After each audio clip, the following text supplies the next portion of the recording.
కాపాడుకోవాలి. ఎందుకంటే ఈ రోజున్న సమయము మరలా మనకి రావాలన్నా, మరొకసారి ఇలాంటి భాగ్యాన్ని మనం పొందుకోవాలన్నా అది చాలా కష్టమైన పరిస్థితి. ఎందుకంటే దేవుడు ఈ సంవత్సరములో, ఈ గడియాలలో, ఈ కాలాలలో ఈ దినాన్ని మనకిచ్చాడంటే, దినాలు కానీ, గడియాలు కానీ, కాలాలు కానీ ఇవన్నీ కూడా ఎవరు సాధనములో ఉన్నాయంటే దేవుని. ఒకసారి దానియేలు గ్రంథములో మనం ఆ మాటని చూడగలిగితే కనుక, దానియేలు గ్రంథము 2వ అధ్యాయము, దానియేలు గ్రంథము 2వ అధ్యాయము 21వ వచనం. ఆయన కాలములను సమయములో మార్చివాడయుండి రాజులను త్రోసివేస్తూ నియమించి ఉన్నవాడనై వివేకులకు వివేకమును, జ్ఞానులకు జ్ఞానమును అనుగ్రహించి వాడై ఉన్నాడు. ఒకసారి చూడండి, ఎంత చక్కటి మాట కదండి. ఆయనంటండి కాలములను సమయములను కూడా మార్చివాడై ఉన్నాడు, రాజులను త్రోసివేసి నియమించి ఉన్నాడు. ఒకసారి చూడండి, అధికారులను మార్చి అధికారాన్ని ఇచ్చేవాడు కూడా ఆయనే. సమయాన్ని, గడియాలను ఇప్పుడు ఇదిగో ఎండాకాలం వెళ్ళిపోయింది, వర్షాకాలంలోనికి మనం వచ్చాం. మనం ఏమైనా ఇవ్వగలుగుతాం? అది ఇప్పుడు నాకు వర్షం పడిపోతుంది, నాకు ఎండ కావాలని ఇదిగో వెనక్కి తిప్పేసి రావాలంటే వస్తుందా? ఇది ఎవరు ఇవ్వాలి? దేవుడే. ఒక అధికారాన్ని ఇవ్వాలన్నా, కాలాన్ని మార్చాలన్నా, ఏవండి ఇవన్నీ ఇచ్చేది కూడా ఎవరంటే పైనుంటున్న సృష్టికర్త అయిన దేవుడైన యెహోవాయే. మరి అలాంటి దేవుడు ఈరోజు మనకి ఆ కాలాలలో, ఆ సమయంలో ఈ దినాన్ని మనకి ఇచ్చాడంటే, ఈ దినాన్ని మనం మారి ప్రభు కొరకు బ్రతకాలి, ఆయన ఇష్టాన్ని నెరవేర్చాలి, ఆయన కొరకే మనం పరిశుద్ధులుగా బ్రతకాలి మన దేవుడు ఆశపడుతున్నాం. అందుకే ఈ సమయాన్ని దేవుడు మనకి ఒక బహుమానముగా ఇచ్చాడు. మరి అందరూ ఆయన సమయాన్ని వినియోగించుకుని, ఆయన సమయాన్ని అంగీకరించి, ఆయన సమయాన్ని ఇష్టపూర్వకముగా స్వీకరించి, దేవా ఈరోజు నాకు ఇంత గొప్ప భాగ్యాన్ని, ఇంత గొప్ప త్యాగాన్ని, ఇంత మంచి అవకాశాన్ని ఇచ్చి ఉన్నారని ఎవరు ఆనందంగా ఇష్టపడి దాన్ని అంగీకరించి ఇదిగో ప్రభు కొరకే బ్రతకాలి అని అనుకున్నవారు ఎవరు? అందుకే చాలా సందర్భాల్లో ఈ మాట మనం చదువుకున్నాం కదా. ఒకసారి చూడండి, ఎఫెసీయులకు రాసిన పత్రిక, ఎఫెసీయులకు రాసిన పత్రిక 5వ అధ్యాయము, ఎఫెసీయులకు రాసిన పత్రిక 5వ అధ్యాయము 16వ వచనం. దినములు చెడ్డవి గనక సమయమును పోనీయక సద్వినియోగము చేసుకొనుచు అజ్ఞానుల వలె కాక జ్ఞానుల వలె నడుచుకున్నట్లు జాగ్రత్తగా చూచుకునుడి. ఒకసారి చూడండి, ఎంత చక్కటి మాట కదా. దేవుడు ఎవరి కొరకు రాయలేదు ప్రియమైన వారలారా, మనందరి కొరకు రాచాడు. ఆయన ఏమని రాస్తున్నాడంటే, ఇదిగో దినములు చెడ్డవి గనక సమయమును పోనీయక సద్వినియోగము చేసుకునుము, అజ్ఞానుల వలె కాక జ్ఞానుల వలె నడుచుకున్నట్లు జాగ్రత్తగా చూచుకోండి. అంటే దినాలు ఎలా ఉన్నాయి అనుసారి ఆలోచిస్తే మంచి అన్నది ఏమైంది ప్రపంచంలో కనపడుతుందా? లేదు, చెడుతోనే నింపబడ్డది. ఒకరోజు దేవుడు ఏమండి ఈ సృష్టిని యావత్తును చూసినప్పుడంట అది దేవుని దృష్టికి చాలా మంచిదిగా కనబడింది. మంచిదిగా మంచిపోయింది, చెడు వచ్చింది. మంచి దినాలన్నీ గడిచిపోయి ఇప్పుడు ఎలాంటి దినాలు వచ్చినాయి అంట? చెడ్డవి. అంటే దినాలు చెడ్డవి గనక, దినాలు చెడ్డవి అంటే ఇదిగో రాబోయే దినాలు ఏమైనా ఒక శ్రేష్టమైన దినాలు ఏమైనా మన కొరకు వస్తున్నాయి అనుకుంటున్నారా? లేదు. అంటే యోగ్యమైన దినాలు ఏమైనా, మంచి దినాలు ఏమైనా వస్తున్నాయా? ఇదిగో మంచి రోజులు వస్తాయి అని అనుకుంటే అది గుడ్డితనం అవుతుంది ప్రియమైన వారలారా. అందుకే ఇదే అనుకూలమైన సమయము, ఇదే రక్షణ దినం, ఇదే అనుకూలమైన సమయం అంట, ఇదే రక్షణ దినం. ఈ దినాన్ని మనం సిద్ధపడిపోవాలి. ఆయన అంటున్నాడు, ఏమండి ఎలా రాస్తున్నాడు, ఒక సంఘానికి ఒక హెచ్చరికలుగా చెబుతున్నాము. ఆ మాటలు మనం వింటుంటే, దినములు చెడ్డవి గనక, అంటే దినాలు ఎలాగున్నాయంటే చెడ్డవి. అంటే దినాలే చెడ్డవా, లేకపోతే ఆ దినాలలో ఏకేభిస్తుంటున్న మనుషుల్లో ఉన్న ఆలోచనలు చెడ్డవా? చెప్పండి. మనుషులే చెడ్డవారుగా మారిపోయారు. నోవాహు దినాలలోనే మనుషులను దేవుడు ఈ భూమి మీద నీతిమంతులన్నవారు ఎవరైనా నాకు కనబడతారా అని ఆకాశము నుండి చూస్తుంటే ఎవరు కనబడ్డారు దేవుడికి?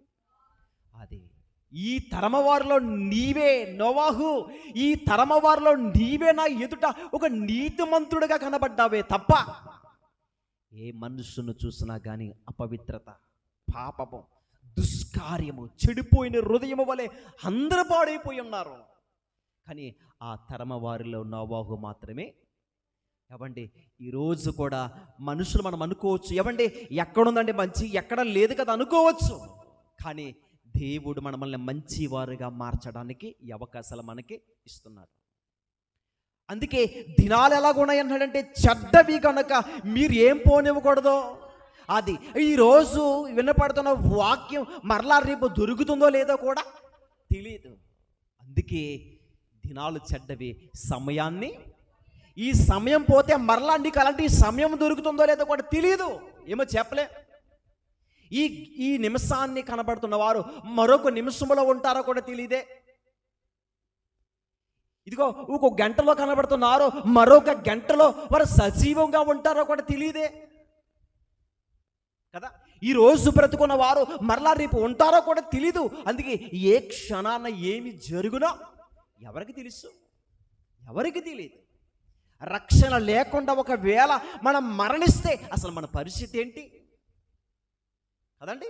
అందుకే మనము చాలా జాగ్రత్తగా బ్రతకాలి. దినాలని మనం పోనివ్వకూడదు. ఇచ్చిన సమయాన్ని మనం వినియోగించుకోవాలి. ఇదిగో ఈ దినాన్ని దేవుడు మనకి ఇచ్చాడు, ఆయన బహుమానంగా ఇచ్చాడు. ఆయన ఎందుకు తెలుసా? మనం మారాలి. మనకిచ్చిన సమయాన్ని మనం ఏం చేసుకోవాలంటే సద్వినియోగం చేసుకోవాలి. ఇది ఎవరో సద్వినియోగం చేసుకుంటారంటే జ్ఞానులు. అజ్ఞానులకి అసలు దేవుడు అంటే లెక్క లేకుండా బ్రతుకుతారు. ఎవరంటే అజ్ఞానులు. దేవుని వాక్యం అనగా, దేవుడి కార్యక్రమాలు అనగా, దేవుని కొరకు బ్రతకాలంటే వారు బ్రతకలేరు. ఎందుకంటే వారు అజ్ఞానులు. వాక్యాన్ని ఇష్టపడలేని వారు ఎవరంటే అజ్ఞానులు అంటుంది వాక్యం. దేవుణ్ణి ప్రేమించలేని వారు ఎవరంటే అజ్ఞానులు. వారు దేవుణ్ణి ఇష్టపడలేరు. ఇదిగో ఈ దినాన దేవుడిచ్చాడే, దేవుని వాక్యం వింటే నా బ్రతుకు మారుతుంది కదా, నా జీవితం మారుతుంది కదా, నా ప్రభువు కోరికని నేను బ్రతుకుతాను కదా. దేవుడే ఇదిగో కాలాలు మార్చే దేవుడు. ఈ గడియాల్లో ఈ దినాన్ని, ఈ సమయాన్ని నాకు ఇచ్చారే. ఇదిగో దేవుని వాక్యం నాతో మాట్లాడుతుంది. సమయమును నువ్వేం చేయకూడదంట, పోనీయక సద్వినియోగం చేసుకో. అజ్ఞానుల వలె కాక, అంటే అజ్ఞానులు అంటండి తన సమయంలో దేవునిచ్చిన సమయాన్ని వాళ్ళు గడపలేరు, వేస్ట్గా పోనిస్తారు.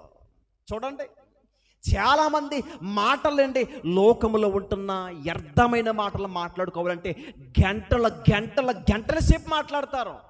గంటల సేపు మీటింగ్ పెట్టుకుంటారు. దేని కొరకు? వ్యర్థమయ్యే మాటల కొరకు. దాంట్లో ఏమైనా విలువైన మాటలు ఉంటాయా?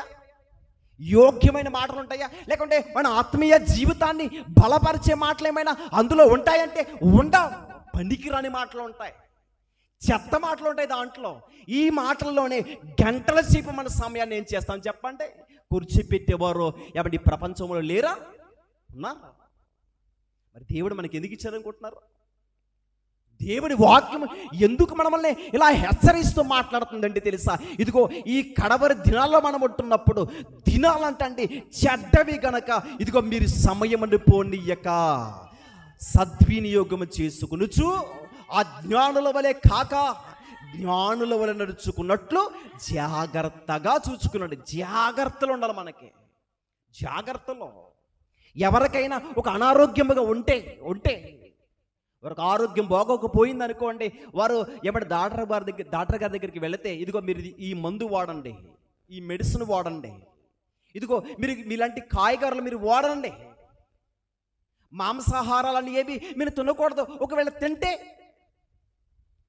మీకు మీకు ప్రమాదం జరుగుతుందని చెప్పినప్పుడు ఒక డాక్టర్ గారు చెప్పిన మాటకి ఈరోజు ఎంతమంది చెప్పండి లోబడేవారు, ఇష్టపడేవారు? మరి దేవుని వాక్యం చెప్తుంటే వాక్య ప్రకారంగా ఇదిగో దేవుడు నాతో మాట్లాడుతుంటే నాకు జాగ్రత్తలు ఏమైనా నాకు ఉన్నాయా? చనిపోతావేమని భయం మనకి. ఏది మట్టుకు అది తినాం కదా, చాలా జాగ్రత్తగా ఉంటాం. మంచిది, ఇది మంచిదే. ఎందుకంటే ఆరోగ్యాన్ని కాపాడుకునే విషయంలో మనకి ఎంత శ్రద్ధ ఉన్నప్పుడు మరి దేవుడు మనకి ఆత్మనిచ్చాడు కదా. మరి మనలోనున్న ఆత్మ సంగతి ఏంటి? అది పాడైపోవట్లేదా? మరి పాడైపోయిన దాన్ని విడిచిపెడుతున్నాం. ఇదిగో బహిరంగంగా కనపడుతున్న ఈ శరీరాన్ని ఏం చేసుకుంటున్నాం కదా, ఇప్పుడొకప్పుడు మరణిస్తాం, మట్టిలో కలిసిపోతుంది. కానీ నీలో ఉన్న ఆత్మ అది మట్టిలో కలిసిపోయేది కాదది, దేవునితో నిత్యము జీవించవలసిన ఆత్మ. దాన్ని భద్రంగా కాపాడుకోవాలి. ఎలా భద్రంగా కాపాడుకోవాలి తెలుసా? ఇదిగో మీరు ఎలా ఉండకూడదు తెలుసా? అజ్ఞానుల వలె కాక జ్ఞానుల వలె నడుచుకున్నట్లు జాగ్రత్తగా చూసుకునండి. కింద మాట, ఇందు నిమిత్తము మీరు అవివేకులు కాక ప్రభు యొక్క చిత్తమేంటో గ్రహించుకునుడి. అంటే మీరు ఎలా ఉండకూడదని చెప్తున్నారు తెలుసా? మరలా మీరు అవివేకులు కాక అంటే మీరు ఏమీ తెలియని వారి వలె ఉండకండి, జ్ఞానము కలిగిన వారై ఉండాలి.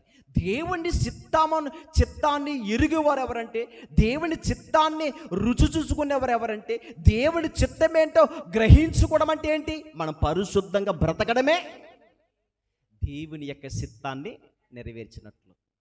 ప్రభు కొరకు భక్తిగా బ్రతకడమే దేవుని యొక్క చిత్తాన్ని నెరవేర్చినట్లు. లోకములో మన పాపాన్ని అంటించుకోకుండా మన బ్రతకడమే దేవుని యొక్క చిత్తాన్ని నెరవేర్చినట్లు. అలా మనం నెరవేర్చుకుంటే కనుక ఖచ్చితంగా ప్రభువుకి మనం ఏమవుతాం తెలుసండి? దగ్గరవుతాం. అందుకే దేవుడిచ్చిన ఈ సమయాన్ని, ఈ అవకాశాన్ని మనం పోగొట్టుకోకుండా జాగ్రత్తగా ఉండండి. 18వ వచనంలో చెప్తున్నాడు, మరియు మీరు మద్యముతో మత్తులై ఉండకుడి, దానిలో దుర్వ్యాపారము కలదు. అయితే ఆత్మపూర్ణులై ఉండండి అని చెప్తారు చూడండి. అంటే మీకు ఎలాంటిది ఉండదు తెలుసా? మీలో ఒక ఆవేదన, ఒక రగిలింపు, రక్షణ జీవితాన్ని కాపాడుకుంటాను నీలో ఒక ఆత్మ ప్రేరేపణ కలిగి ఉండాలి. అది రగిలింపగలిగినట్టుగా ఉండాలి. మద్యముతో మత్తులై ఉండకండి. దాంట్లో ఏముందంట? అది చూడండి, ఈరోజు చాలామంది పెద్దవారు పక్కన పెట్టండి, యవనస్తులే, యవన పిల్లలే, యవన కుమారులే త్రాగుడికి బానిసైపోయిన వారు కనబడట్లేదా? త్రాగుతున్నవాడు ఏమనుకుంటాడంటే స్టైల్గా నేను తాగాను కదా అని ఊగుతూ ఉంటారు రోడ్ల మీద.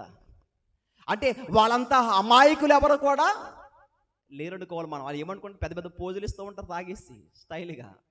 ఇదిగో చిన్నపిల్లోడు కూడా వాడిని ఏం చేస్తాడు అంటే హేళన చేస్తూ ఉంటాడు, మాట్లాడుతూ ఉంటాడు. ఆ మొత్తులో ఉన్నవాడికి వాడికి తెలియదు వాడికి. అంటే ఇది ఎలాంటిదంటే దుర్వ్యాపారం ఇది. అంటే మనిషిని ఏం చేస్తుందంటే పాడు చేస్తుంది. ఏమంటే ఆ మొత్తులో వాడు ఏం చేస్తున్నాడో, వాడు ఆలోచనలు ఎలాగున్నాయో, తన ప్రవర్తన ఎలాగుందో మొత్తులో ఉన్నవాడికి ఏమైనా తెలుస్తుందా? తెలియదు. చాలామంది కూడా ఏమంటే త్రాగుడికి బానిసై చాలామంది కూడా జైల్లో సెరసల్లో అనుభవిస్తున్నారు. అది తెలుసా? బ్రాందీ కాయలకి దానికి లోబడి ఎవరో చంపివేసిన హత్యలో ఏమంటే ఇదిగో బాందీకాయ విషయంలో నేనే చేస్తాను, ఫుల్ అయిపోయాడు. ఏం చేశాడు?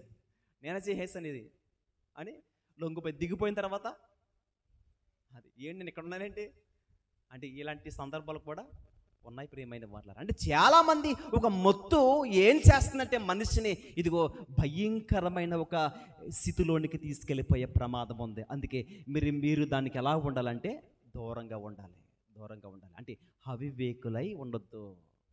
ఒక క్రైస్తవులు పిల్లలుగా ఉంటున్న మనలో ఏముండాలంటే చాలా జాగ్రత్త కలిగి ఉండాలి. దేవుడు మనకి ఎందుకు ఇచ్చాడో ఈ జీవితాన్ని అని మనం గుర్తెరిగి ఇదిగో మనము ఆత్మపూర్ణులై ఉండాలంట. అంటే మనము పూర్ణ హృదయంతో మన ప్రభు కొరకు బ్రతకాలన్న మంచి మనస్సు కలిగిన వారై ఉండాలి. మనలో ఆత్మ ప్రేరేపణ కలిగి ఉండాలి. ఆత్మకార్యములు జరుగుతూ ఉండాలి. వారు ఎప్పుడు కూడా క్రీస్తు కొరకు పరిశుద్ధంగా బ్రతుకుతున్న వారికి ఏమనిపిస్తుంది తెలుసా? ఇదిగో దేవుని సన్నిధిలోనికి వెళ్ళాలి, పాటలు పాడాలి, ఆయన వాక్యం వినాలి, కొంచెం సేపు దేవుని సన్నిధిలో అందరికంటే ముందుగా వెళ్ళి ప్రార్థన చేసుకోవాలన్న ఒక ఆవేదన వారిలో పుడుతూ ఉంటుంది. ప్రార్థన ప్రారంభమైపోయింది అన్నప్పటికీ ఓన్లీ ఎప్పటికైతే ప్రారంభించారు, రెండు పాటలు పాడి వెళ్దాం, పాటలు అయిపోయిన తర్వాత ఆరాధనకి వెళ్దాం, ఈ ఆరాధన పాటలే కదా, ఈ పాటలన్నీ అయిపోయిన తర్వాత వాక్యానికి వెళ్దాం. ఏమండి మనం ఏమనుకుంటున్నాం తెలుసా?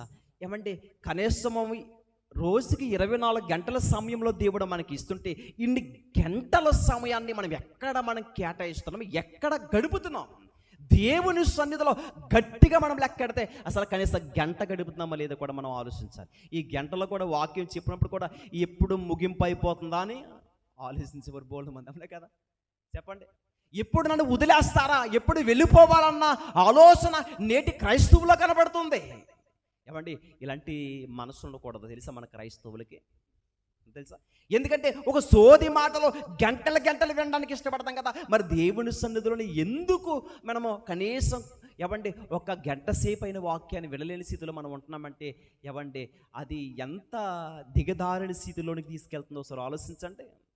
అందుకే దేవునిచ్చిన ఈ సమయాన్ని మనం ఏం చేసుకోవాలి? సద్వినియోగం చేసుకోవాలి. అందుకే ఇదే సందర్భంలో మనం ఆలోచించినట్లయితే కనుక కొలసీయులు రాసిన పత్రిక ప్రతి ఒక్కరు వాక్యాన్ని చూడండి. 4వ అధ్యాయము, కొలసీయులకు రాసిన పత్రిక 4వ అధ్యాయము 5వ వచనం.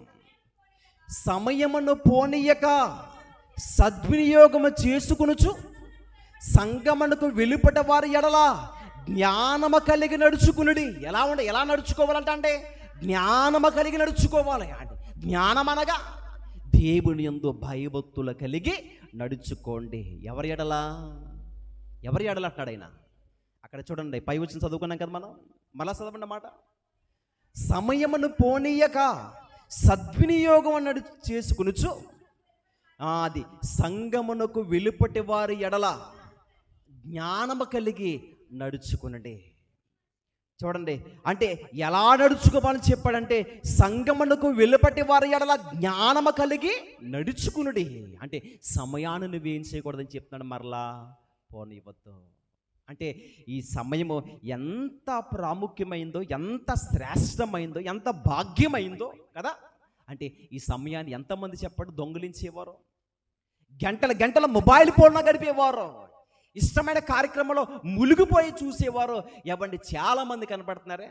ఒక ఫోన్కి ఇచ్చినంత సమయాన్ని ఈరోజు వాక్యముకి ఇవ్వలేకపోతున్నారు యవనస్తులు కదా. గంటల సేపు దాంట్లో యూట్యూబ్లో మునిగిపోతూ ఉంటాం, కానీ దేవుని సన్నిధిలోనికి గడపడానికి చాలామంది ఇబ్బంది పడిపోతూ ఉంటారు, వాక్యాన్ని వినడానికి ఇబ్బంది పడిపోతూ ఉంటారు. కొంచెం సేపు దేవుడి వాక్యం వింటే దేవుడే నాతో మాట్లాడతాడు కదా అనంత కృతజ్ఞత కూడా లేకుండా ఈరోజు దేవుడికి ఇవ్వలేనంత విలువ ఈరోజు దేనికి ఇస్తున్నారు తెలుసా? చాలామంది ఎక్కువగా మొబైల్ ఫోన్కి. అంటే దినాలు చెడ్డవి అన్న సంగతి మనకు తెలుస్తుంది, సమయాన్ని పోనవద్దని తెలిసిన సంగతి మనకు తెలుస్తుంది. తెలిసినా కానీ ఒక నిర్లక్ష్యముగా మనము దేవుడిచ్చే ఈ సమయాన్ని ఒకవేళ నిర్లక్ష్యముగా విడిచిపెడితే, మనకు మార్పు లేకపోతే, నిజమైన పశ్చాత్తాపము కలిగే ఒక స్థితి మనం కలిగి లేకపోతే కనుక ఏమండి అసలు మనం మరణిస్తే మనల్ని ఎవరు రక్షిస్తారో? రక్షించే నాదుడు ఎవరు? అందుకే మనం ఎలా ఉండాలంటే జ్ఞానవంతులుగా నడుచుకోవాలి, అజ్ఞానుల వలె ఉండొద్దు. ఇదిగో చాలామంది అజ్ఞానులు ఉన్నారు, దేవుని పట్ల భయభక్తులు లేకుండా వారు బ్రతుకుతున్నారు. వారు అజ్ఞానులు, దేవుడు అంటే లెక్కలేని వారు అజ్ఞానులు. కానీ యేసు ప్రభు అంటే నాకు తెలుసండి, యేసు ప్రభు కొరకు నేను బ్రతకాలండి అని మంచి ఆలోచనతో కలిగి కదా మనం మందిరంకి వచ్చాం. మరి వచ్చినప్పుడు ఆయన ఇచ్చే సమయాన్ని మనం వృధాగా పోనకుండా ఏం చేసుకోవాలంట? అక్కడ కింద రాయబడుతుంది, సంగమునకు వెలుపట వారి ఎడల. అది అంటే సంఘములో ఉన్నవారే కాదు, సంఘములో వెలుపట వారి ఎడల ఎలా ఉండాలి చెప్తున్నాడు. అంటే ఏంటి?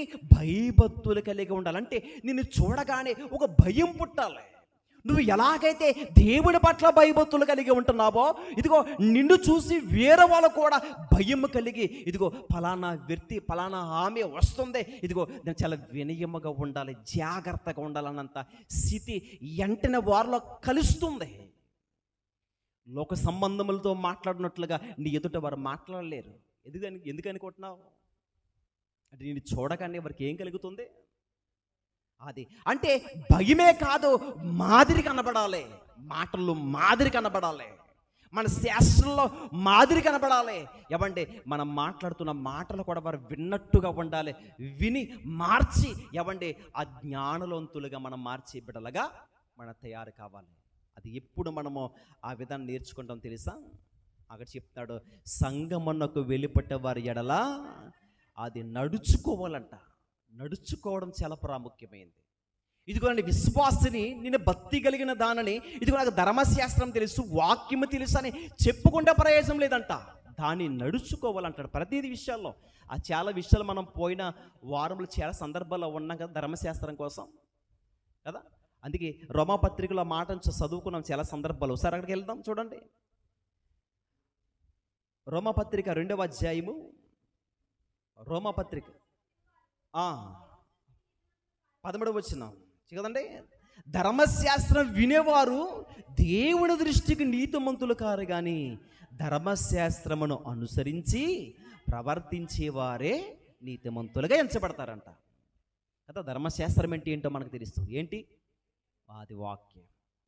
అంటే ధర్మశాస్త్రం వినేవారంటే వాక్యం వినేవారు. అంటే వాక్యం వినేవారు దేవుని దృష్టికి నీతిమంతులు కారా? అంటే విన్నంత మాత్రాన నీతిమంతులుగా మారరు, కానీ విన్నాక దాని ప్రకారముగా నడుచుకున్న వారే. అందుకే అక్కడ కింద మన ఇందాక చదువుకున్నాం కదా, సంఘము వారు ఎల్లుపట్టి వారి ఎడల ఎలా ఉండాలంట? అది జ్ఞానము కలిగి నడుచుకోవాలని చెప్తున్నాడు. అంటే ఆయన భయభక్తులు కలిగి మనం ఏం చేయాలంట? నడుచుకోండి. ఇప్పుడు ధర్మశాస్త్రం విషయంలో ప్రభు దృష్టిలో మనం ఒక నీతిమంతులుగా కూడా మనం మార్చాలంటే, మార్పు చెందాలంటే ఇదిగో మనం ఏం చేయాలని చెప్తుంది? ధర్మశాస్త్రమును అనుసరించి ప్రవర్తించేవారే నీతిమంతులుగా ఎంచబడతారంట. నీతిమంతులుగా అంటే ఈరోజు మనం ప్రభు దృష్టికి ఎలా మారాలని వాక్యం సెలవిస్తుందంటే నీతిమంతులుగా మార్చబడాలి. అంటే అనుసరించాలి దేవుని పట్ల ఆ జ్ఞానాన్ని, దేవుడిచ్చే ఈ విలువైన సమయాన్ని. ఒకవేళ దేవా నేను ఎక్కడ ఖర్చు పెడుతున్నాను, ఎక్కడ నా సమయాన్ని గడుపుతున్నానని ఎవరికి వారి మనం ఏమి వేసుకోవాలంటే ఒక ప్రశ్నలు వేసుకుని అది దేవుని సన్నిధిలో మాత్రమే, ప్రభుతో మాత్రమే మనం సమాధానాలు తీసుకుని వాక్యం చేత మన ప్రభు సన్నిధిలో ఏం చేయాలంటే సరిచేయబడాలి. నిజమే నాయన, దినాలు ఎలా ఉన్నాయంటే చెడ్డవి. మీరు సమయాన్ని పోనవద్దని చెప్తున్నారు కదా. ఇదిగో మీరు అజ్ఞానుల వల్లే మీరు ఉండవద్దు, జ్ఞానుల వల్లే నడుచుకోండి. అలా జ్ఞానులు నడుచుకోవడం బట్టి ఎంత మేలుకరమైన సందర్భాన్ని మనం చూడగలిగితే కనుక ఒకసారి చూడండి. సామెతల గ్రంథము ప్రతి ఒక్కరు వాక్యాన్ని చూద్దాం. సామెతల గ్రంథము 4వ అధ్యాయము, సామెతల గ్రంథము 4వ అధ్యాయము 5వ వచనం, జ్ఞానమును సంపాదించుకునము, బుద్ధి సంపాదించుకునము. ఏమండి? నా నోటి మాటలను మరవకము, వాటి నుండి తొలగిపోకము, జ్ఞానమును విడువక ఉండిన ఎడల అది నిన్ను కాపాడును. చూడండి ఒకసారి ఎంత చక్కటి మాట. అంటే మనల్ని కాపాడేది ఎవరంటే జ్ఞానం అంటున్నాడు. చూడండి ఫస్ట్ మీరు చెప్తుంది ఆయన జ్ఞానము సంపాదించుకునము, బుద్ధి. ఏమంటే జ్ఞానం అంటే ఆయనందు భయభక్తులు కలిగి నడుచుకునేది అంటున్నాం కదా. బుద్ధి అంటే మనం ఎలా బ్రతకాలి, ఎలా నడుచుకోవాలి, ఎలా ప్రవర్తించాలి, ఏ విధముగా ఈ భూమి మీద మనం ప్రయాణం చేయాలన్నది బ్రతుకుకు సంబంధించింది ఏంటంటే బుద్ధి. ఎవరు చాలా సందర్భాల్లో అంటాం కదా, అన్ని చెప్తాను కదా, ఒక మాట అంటూ ఉంటారు చాలామంది. ఏమ్మా చెప్పాలి ఇదంటారు కదా, గుణము మంచిదంటారు అని ఇలాగ మాట్లాడతారు కదా. అంటే ఏది మంచిది కదంటారు? ఏమ్మా? ఆ మనిషి మనిషి మంచోడే కానీ అది కదా. అంటే మనకు ఉండవలసింది ఏంటంటే క్యారెక్టర్ సరిగా ఉండాలి. మనిషి మంచోడని పిలుస్తూ ఉంటాం కదా. ఇలాగా ఇక్కడ తెలియపరిచే సందర్భాన్ని మనం చూడగలిగితే కనుక ఏవండి, బుద్ధి అన్నది చాలా ప్రాముఖ్యమైందంటే బ్రతికేది క్యారెక్టర్కి సంబంధించింది, ఎలా బ్రతకాలి. అందుకే ఇదే సందర్భంలో కూడా సామెతల గ్రంథం 2వ అధ్యాయంలో 11వ వచనం చూడండి. బుద్ధి నిన్ను కాపాడును, వివేచన నీకు కావలిగా. వివేచన అంటే ఏంటి? మంచి చెడులో ఎలా వివేచించాలో, ఎలా ధ్యానించాలో, ఏది మంచి ఏది చెడు అని ఆలోచించేది ఏంటి? బుద్ధి ప్రియమైన వారులారా. అంటే ఎలా బ్రతకాలో నేర్పించేది ఏంటంటే బుద్ధి. అందుకే బుద్ధిని ఏం చేస్తుంది అంటున్నాడు ఆయన? కాపాడును. వివేచన నీకు ఎలా ఉంటుంది? అంతేకాదు 12వ వచనంలో, అది దుష్టుల మార్గము నుండి, మూర్ఖముగా మాట్లాడే వారి చేతిలో నుండి నిన్ను రక్షించును. ఎంత చక్కటి మాట కదంటే. అంటే బుద్ధి కలిగి మనం ప్రవర్తిస్తే, బుద్ధి కలిగి మనం నడుచుకుంటే అంటే ఒక్కోసారి మనకు జ్ఞానులుగా మనం మార్చబడితే కనుక మనలోనికి వచ్చేది ఏంటి తెలుసా? బుద్ధి. ఎప్పుడైతే దేవుని పట్ల భయభక్తులు మనకు వస్తాయో ఆటోమేటిక్గా మనలో ఉండేది ఏంటంటే బుద్ధి ప్రియమైన వాళ్ళారా. అదే చెప్తున్నాడు ఇక్కడ 4వ అధ్యాయంలో. ఇదిగో జ్ఞానమును సంపాదించుకునము, బుద్ధిని కూడా సంపాదించుకునము. నా నోటి మాటలు నువ్వేం చేయకూడదు? మరవకము, వాటి నుండి తొలగిపోవద్దు. జ్ఞానమును విడవక ఉండిన ఎడల అది నిన్ను కాపాడిన. తర్వాత దానిని ప్రేమించిన ఎడల అది నిన్ను రక్షించను. చూసారంట అండి, ఎంత శ్రేష్టమైన మాట కదండి. మనం అంటే దానిని ప్రేమించిన ఎడల అది మనల్ని ఏం చేస్తుంది? అది ఈరోజు రక్షించడం అంటే ఎక్కడి నుండి మనం రక్షిస్తాం తెలుసా? పాతాళము నుండి రక్షిస్తుంది. ఏంటది?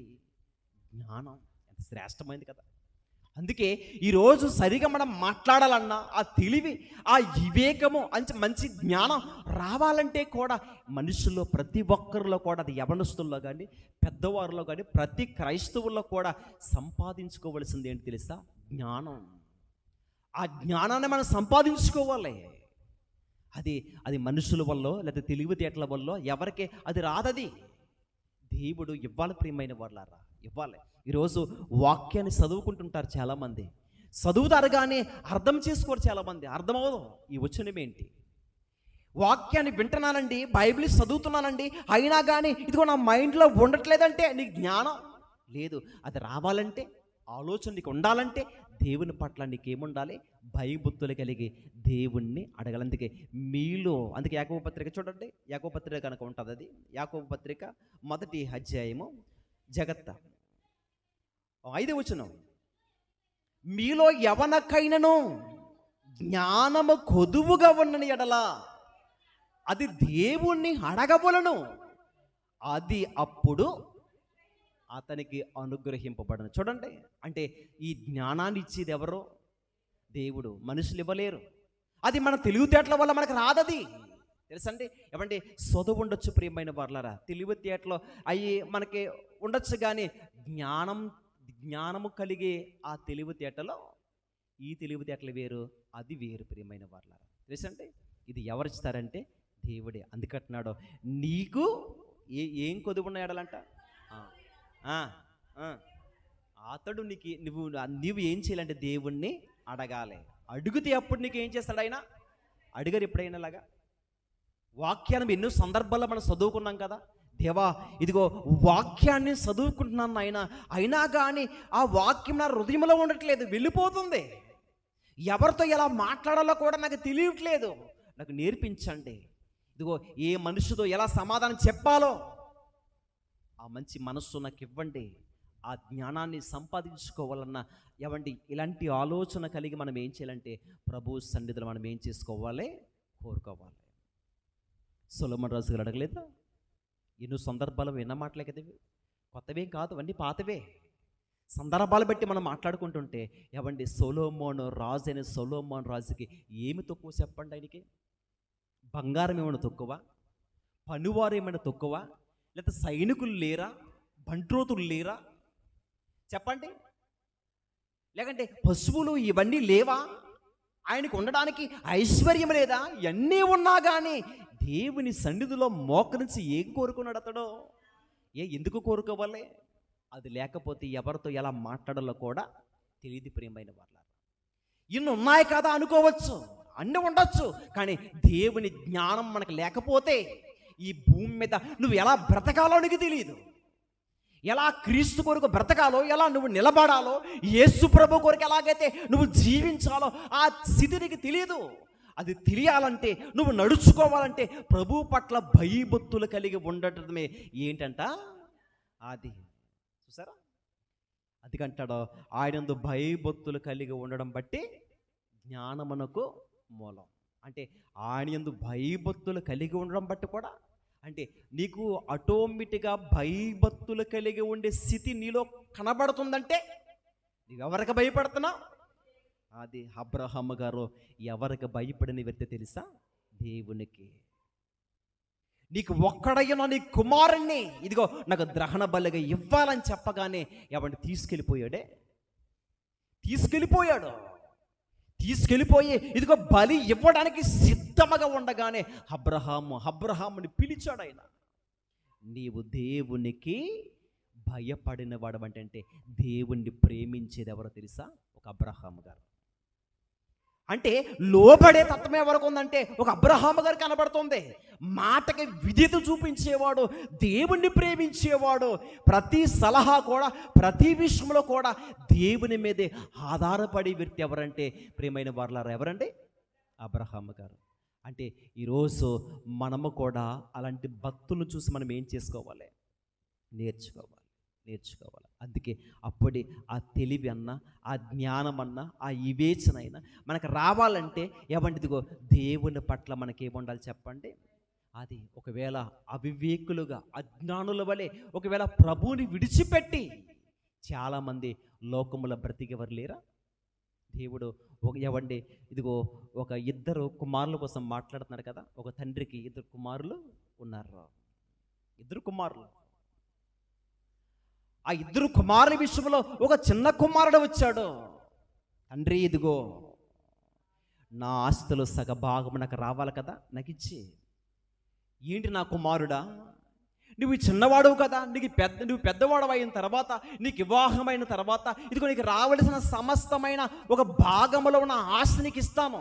లేదు, నాకు ఇప్పుడే కావాలి. ఆ మాట చదువుకొని చూడండి. లోకసువార్త 15వ అధ్యాయము.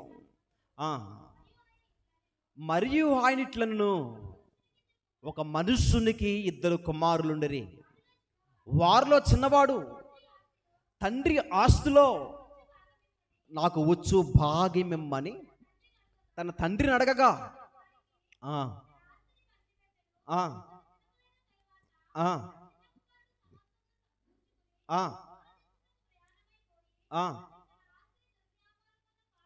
ఏం చేసుకున్నాడంట అండి? తన ఆస్తిని దుర్వ్యాపారం వలన ఏం చేసుకున్నాడంట? పాడు చేసుకున్నాడంట. అదంతయు ఖర్చు చేసిన తర్వాత ఆ దేశంలో గొప్ప కరువు రాగా వారి ఇబ్బంది పడసాగిన గనుక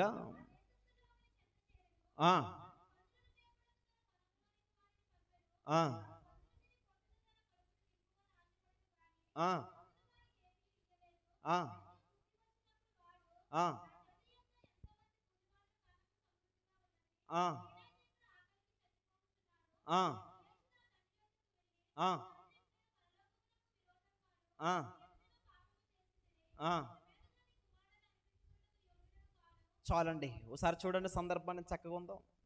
ఎవండి ఇదిగో తండ్రి తనకు ఆస్తిని ఇచ్చాడు. ఇచ్చిన ఆస్తిని ఏం చేశాడంటే ఒక దుర్వ్యాపారం చేత కూర్చోపెట్టుకుని ఇదిగో లోక సంబంధమైన స్నేహాల వైపుకు వెళ్ళి తిని త్రాగి ఎంజాయ్ చేసి తనకున్న సంపద అంతా కూడా ఏం చేసుకున్నాడంట? కూర్చిపెట్టుకున్నాడు, పాడు చేసుకున్నాడు. ఇదిగో ఒక ఆయన దగ్గర చేరాడు పనివాడుగా. తినడానికి కనీసము ఆహారము కూడా లేని పరిస్థితి. ఒక పందులు తినే పొట్టును తినేంత స్థితికి వెళ్ళిపోయాడు. ఎవ్వరు ఆదరించేవారు కూడా లేరు ప్రియమైన వాళ్ళ. అప్పుడు ఎవండి తన మనసును మార్చుకున్నాడు. తన మనసును తెలుసుకున్నాడు. ఇదిగో అంతకు ముందు ఎలా ఉన్నాడంటే ఒక అవివేకిగా ఉన్నాడు, అజ్ఞానుగా ఉన్నాడు. జ్ఞానం అన్నది ఒక తెలివితేటలు తనకు వచ్చింది. తన మనస్సును నిబ్బరపరుచుకుని ఏమనుకున్నాడు తెలుసా? ఇదిగో నా తండ్రి ఇంటి కాడ అక్కడ పని చేసుకుంటున్న కూలి వారికి అక్కడ శ్రేష్టమైన ఆహారము దొరుకుతుంది. ఇదిగో ఒకవేళ నన్ను కూడా ఆ కూలి వారిలో పాటు ఒకని వానిగా నన్ను చేస్తాడేమో ఆశతో పర్లా ఏం చేశాడంట, వచ్చాడు. చూడండి, ఆ తప్పుపోయిన ఆ కుమారుడు ఏ విధంగా అయితే వెళ్ళాడో తెలుసుకున్నాడో మరలా ప్రయాణం చేసుకుంటూ బయలుదేరగానే దూరముగా ఉంటున్న ఆ తండ్రిని చూడగానే పరుగునొచ్చి కౌగులించుకున్న ప్రేమైన వాళ్ళారా. రాగానే ఇదిగో వాయిద్యములు, ప్రశస్తమైన వస్త్రాలు, బంగారపు ఉంగరమును తొడిగించి ఎవండి వాయిద్యముల చేత ఆ కుమారుణ్ణి ఘనపరచాడు, విందు చేసి. ఈరోజు కూడా మనము కూడా ఎన్నో సందర్భాల్లో ప్రభులో ఉన్న మనమే మన కన్న తండ్రిని విడిచిపెట్టి పాపమనే లోకములో పడిపోయి దేవునికి విరోధముగా బ్రతికినప్పటికీ కూడా ఎవండి మన కన్న తండ్రి మనల్ని విడిచిపెట్టట్లేదు.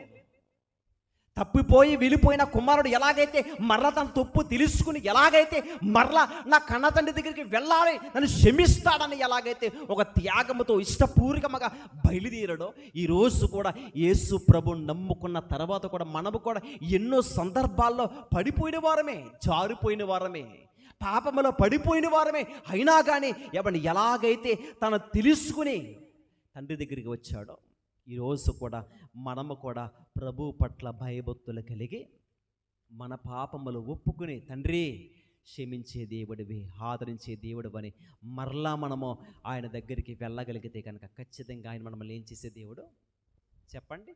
క్షమించి ఆదరించే దేవుడు. పరలోకానికి ఇవ్వడానికి కూడా ఏం చేస్తాడంట? సిద్ధంగా ఉన్నాడు.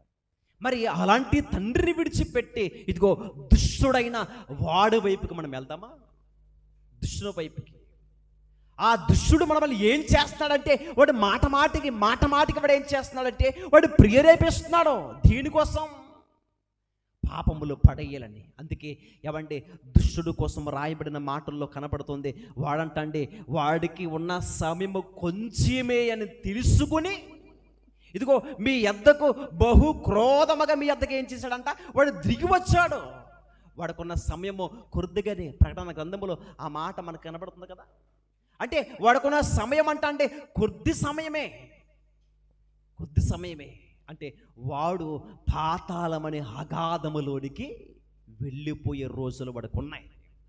పగతో స్వార్థముతో మనమల కూడా పరలోకానికి వెళ్ళనవ్వుకోకుండా వాడు కూడా ఒక అడ్డు బండవలే రావడానికి ఏమంటే బహు క్రూరమ గలవాడై వాడంటండి మన యొద్దకు దిగి వచ్చాడు. తెలుసా?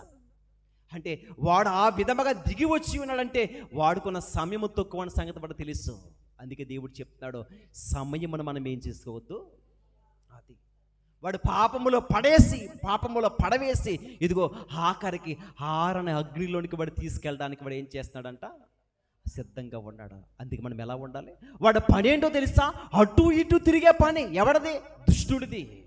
పరలోక పట్టణంలోనికి వెళ్ళుచున్నప్పుడు దేవునితో మాట్లాడుతున్న సందర్భాలు నువ్వు ఎక్కడి నుండి వచ్చావు? భూమి మీద నేను అటు ఇటు తిరుగులాడుచు సంచరించు వచ్చాను. అంటే దుష్టుడి యొక్క పని ఏంటంట? అంటే వాడు పని ఏంటంటే అటు ఇటు తిరిగే పని దుష్టుడిది. ఎవరిని మింగాలి, ఎవరిని నా వశములోనికి రప్పించుకోవాలి, ఎవరిని పాతాళంలోనికి పంపించాలి, పాపాన్ని అంటించి చీకటిని అంటించి ఇదిగో పాపమని ఊబులో పడేసి మరలా ఎన్నడూ కూడా రానుకోకుండా ఎవండి మన మీద కక్షతో వాడికి దక్కలేని పరలోకం మనకు కూడా దక్కకూడదని పగతో ప్రతీకారముతో ఎవండి మన దగ్గరికి అంటే బహు క్రూరమ గల వాడు దిగి వచ్చాడు మన దగ్గరికి. ఇది తెలుసా? మింగివేయడానికి. అందుకే మీ విరోధి అయిన అపవాది గజ్జు సింహం వలె ఎవరిని మింగుదనని వెతుకుచు అంటే వాడు వెతుకుతున్నాడు, పాపాన్ని చూపిస్తున్నాడు, కళ్ళు చేత చూపిస్తున్నాడు. తెలుసండి? చూసి మాయలో పడిపోయి చాలామంది ఈరోజు యవనస్తులే చాలామంది ఒక పాపంలో పడిపోయి ఒక అపవిత్రను అంటించుకోవట్లేదు. ఎంతమంది చెప్పండి? అంటే వాడు ఏం చేస్తున్నాడంటే కన్నులకి రమ్యమైనది చూపిస్తున్నాడు. ఏదైనా తోటలో ఎలాగైతే ఒక పండుని రమ్యముగా కనపడ్డందో కళ్ళుకి ఇవే చెమిచ్చే రమ్యముగా సౌందర్యముగా కనపడుతుంది. ఆ పండు చూడగానే ఆకర్షణ కనబడింది. పాప పండును వారు తిన్నారో ప్రియమైన వాళ్ళారా, వారి నేత్రాలు తెరవబడ్డాయి. వారు మంచి చెడులను ఏమంటే నడుచుకునేవారుగా వారు స్టార్ట్ అవ్వారంటే ప్రారంభం అవ్వారంటే కారణం తెలుసా? దుష్టుడు చూపించాడు. ఈరోజు కూడా ఏమంటే పాపాన్ని వాడు చూపిస్తున్నాడు.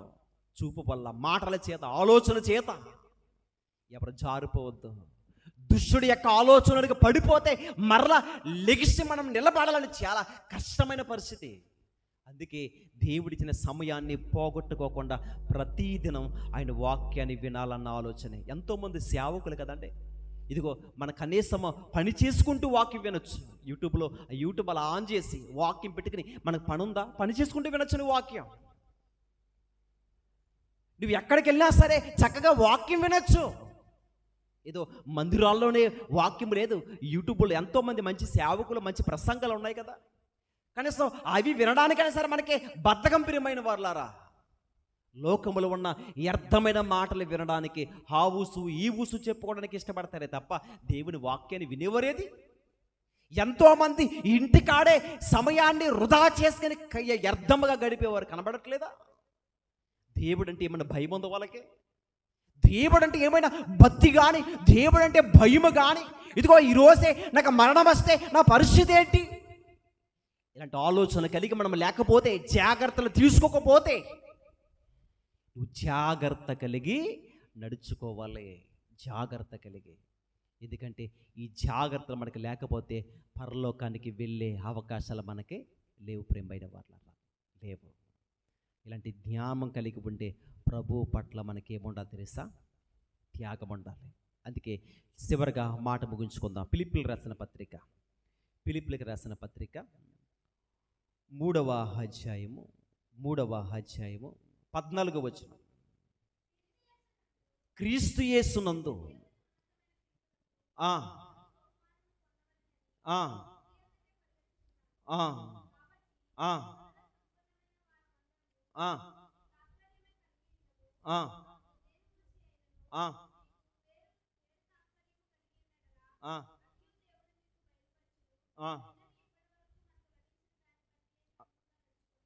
చూడండి ఎంత చక్కటి మాట, సందర్భం మనకు కనపడుతుంది కదా. ఏమంటాడంటే ఆయన, క్రీస్తు యేసునందు దేవుని ఉన్నతమైన పిలుపుకు అది కలుగు బహుమానము పొందవలనని గురి ఎద్దకే పరిగెడుచున్నాను. ఇది ఎవరు చెప్తున్నారు? పౌలు గారు కదా. ఇదిగో మనకి ఒక బహుమానం ఉంది. ఆ బహుమానము కొరకు మనం ఏం చెయ్యాలి చెప్పండి? ఎవండి అంత ఎందుకు, ఏదైనా ఒక ఆటల పోటీలో కొన్ని పెడతారు కదా, బహుమానాలు పెడతారు కదా, దాంట్లో గెలుచుకున్న వారికి మనం కొన్ని డబ్బులు పెట్టి పెట్టి కొనుక్కున్న దాంట్లో తృప్తి ఉంటుందా? ఉండదు. కానీ అలాంటి బహుమానంలో కనీసం ఏమంటే ఇలాంటి పెన్ ఇచ్చినా కానీ సంతోషమాక చెప్పండి. ఇది మనం కొనుక్కుంటే సంతోషం ఉంటుందా? ఉండదు. కానీ ఈ బహుమానము కోరిక మనం ఏం చేయాలి? అది ప్రయాసపడాలి. ఇది ప్రయాస ఏది? ఎంతమందికి మనలో ఉన్న వాక్యాన్ని ఎంతమందికి మనం పంచగలిగాం? ఎంతమందికి చెప్పగలుగుతాం రోజుకి? అందుకే దినాలు చెడ్డవి అని చెప్తున్నాడే, సమయాన్ని పోనవద్దని చెప్తున్నాడే. ఇదిగో నీ సమయాన్ని పోవద్దు, నీతో ఎవరైతే ఉన్నారో వారితో నువ్వేం పంచుకోవాలి తెలుసు, ఎప్పుడు ఎనీ టైం వాక్యాన్ని పంచుకోవాలి. అందుకే సమయమందును అసమయమందును కూడా ఏమంటే హెచ్చరికలుగా ఒక తిమోతి గారికి చెప్పారు తెలుసా. సమయమందును అసమయమందును కూడా నువ్వేం చెయ్యాలి? ప్రకటింపము. ఏంటది? వాక్యమును. తిమోతి గారిని ఒక శరసల్లో ఉన్న పౌలు గారు హెచ్చరికల చేత గద్దిస్తే, ఇదిగో తిమోతి ఒక యవనస్తుడా, నువ్వు ఎలా ఉండాలంటే ఒక రోషముగా నువ్వు నిలబడాలి. సమాజంలో వెళ్ళడానికి నీకు అవకాశాలు ఉన్నాయి, నువ్వు వెళ్ళు. అసమయం అనగా వాక్యం నువ్వేం చెయ్యాలి? ఈరోజు యవనస్తులు చూడాలి, యవనస్తులుగా మీరు కనబడుతున్నారే, ఎంతమందికి మీ స్కూల్లో మీ కాలేజీలో ఉన్నవారికి క్రీస్తుని గురించి ఏమైనా ప్రకటించగలుగుతున్నారా? చెప్పగలుగుతున్నారా? అర్థమైన మాటలు మాట్లాడగలుగుతున్నారా? ఒకసారి ఆలోచించండి. ఇదిగో నువ్వు ఖాళీగా కూర్చున్నప్పుడు బైబిల్ కోసం నువ్వు ఏమైనా మాట్లాడగలుగుతున్నావా? క్రీస్తుని గురించి ఆయన గొప్పతనం చెప్పగలిగావా? అది ఎందుకు ఈ భూమి మీదకి వచ్చాడో, మన కొరకు ఎందుకు తన ప్రాణాన్ని ఒక బలిగా అర్పింపబడ్డాడు, ఎప్పుడైనా ప్రేమల కోసం చెప్పగలిగామా? చెప్పితే, వ్యక్తిగతంగా చెప్పితే ఖచ్చితంగా ఆత్మీయంగా చాలామంది దగ్గర అయిపోతారు. చాలామందికి యేసులో ఉన్న గొప్పతనం తెలీదు, చాలామందికి తెలీదు. తెలుసా అండి? మనం ఏమనుకుంటున్నామంటే మన చిన్నతనం నుండి పుట్టిన కానీ సండే స్కూల్లో నేర్చుకుంటున్నాం కదా, అలవాటు అయిపోయింది. మనకేం లేదు, ఇప్పుడు తెలియట్లేదు మనకి. కానీ వారికి తెలియదు. ఒకసారి ప్రేమతో అయిన మాటలు, ఆయన గొప్పతనం తెలియపరచండి, ఒక ఆలోచన వస్తుంది వాళ్ళకి.